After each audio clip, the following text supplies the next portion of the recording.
You know, Justin, since you're in such a great headspace now, how many years now, clean and sober? In 2 weeks, I got 6 years. 6 years, which is incredible. Oh, no. It should have been that way the whole time. I should have manned up a long time ago. But my wife, like I said, whoop, She's the judge. got me. She's the judge. She's super hot, too. Thank you, Jesus. There you go. Yeah. She's like, I don't know what she's doing with me. But, you know, since you're so positive and your songs reflect that positivity, were you concerned at first that the songwriting process would change, or would you be able to do it since you're so positive now and these messages are so positive? Hell yeah. I was scared as hell. I got out of that place and I was like, oh, God, because it's so easy to write about negative stuff. It's so easy to write about how much pain you're in.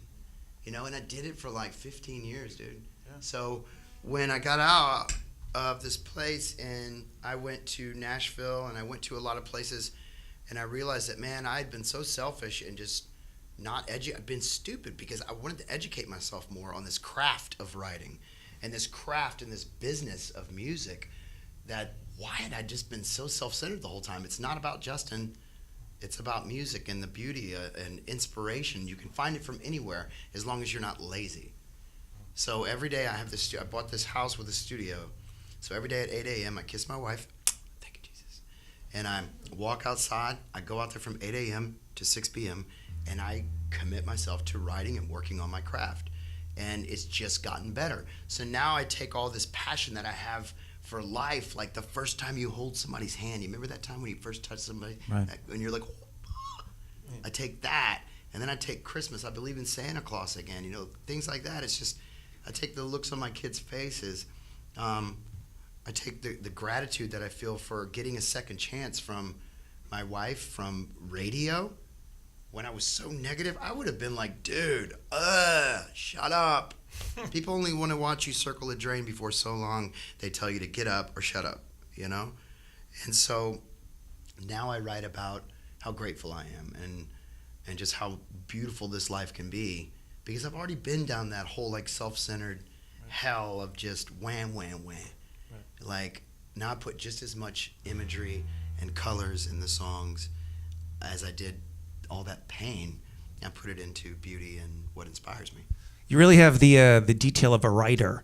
You really paint pictures really well. Well, thank you. You know, it's feel like I'm reading a book when I'm listening to your music. Oh, thank you. I appreciate that. You know, but when you do have those moments of like, oh, little tough moments, what do you do? What do you mean tough? Like you're having like a stressful day. You know, everything is going well, but everyone has an off day or two. What do you do? What do you do when? I seriously, like every morning I might wake up just, oh God. You know, not every morning. That's a little dramatic. But if I'm having a rough day, I get up, I get off my tush, and I go outside. I put on my tennis shoes and I go for a hike. I get out of myself. You know, like I haven't ever found there be one time in this almost 6 years sober that I haven't been able to get out of myself by just going out and talking to someone else that might need help. Right. Get out of myself. It's not about you. Remember that? Right. And let's go talk to someone, call a friend that might be going through some stuff. Just go hiking. Take your kids out. Get outside. Just get out of that funk, you know? Yeah. Are you still painting? Yeah. You designed a lot of the album work and the merch, right? The Blue October merch. I try. Yeah. Which designs are yours specifically, so people might know? No, I don't do the merch stuff. I Okay. have a guy. You got a guy. I got a guy You got a who guy. does that, because if it was my on a t-shirt, it'd just have a bunch of paint and you'd look like you'd painted a house. And like you were on Roseanne or something, you know? You know what? That might be something. Write that down. Write that down, Paul. Along Paul, with write that the down. Paul. out-of-shape raccoon idea. Right. Yeah. And I saw something that the three things that you love are coffee, barbershop chairs. Barbershops. Barbershops. Okay. I'm the band barber now. Oh, okay. Yeah, my wife for Christmas, I asked her I want the barber textbook because I don't have time to go to barber college. Okay. So she bought me the barber textbook. So when I can practice on people, and I've got like 70 cuts under my belt so far. Yeah. And I've only made one person bleed. Just one. I mean, like I was like, oh God! Oops! Oh, blood! Oh, it was so bad. His wife and kid were sitting there watching. And I'm like, it's no big deal. Hot towel, everything? No. No hot towel. Okay. I'm not allowed to hold a straight razor either yet. Not yet. For that reason, I cut the guy. You know.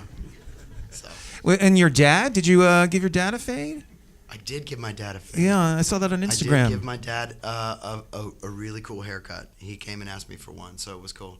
You know, we get to hang out every now and then. He's a retired police officer, DEA, but now he got his captain's license, so he takes people out fishing. Like, how awesome is that? Like, right. I don't fish.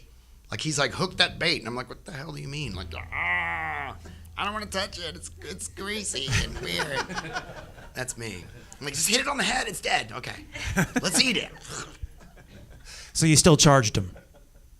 I charged him. Yeah, definitely. Yeah, of course you did. I said, I need the fish that you caught that's already cut up so I can put it on the fryer. That's what I need from you.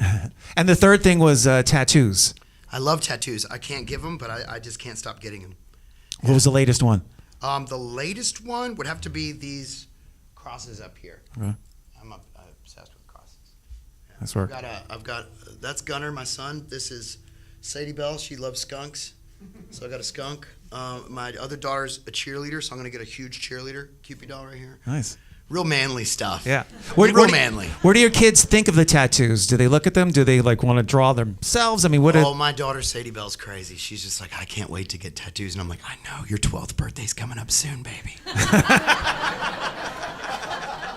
My wife, like, poor, God bless her. I'll be literally, just a real quick story. This is what I do to my wife.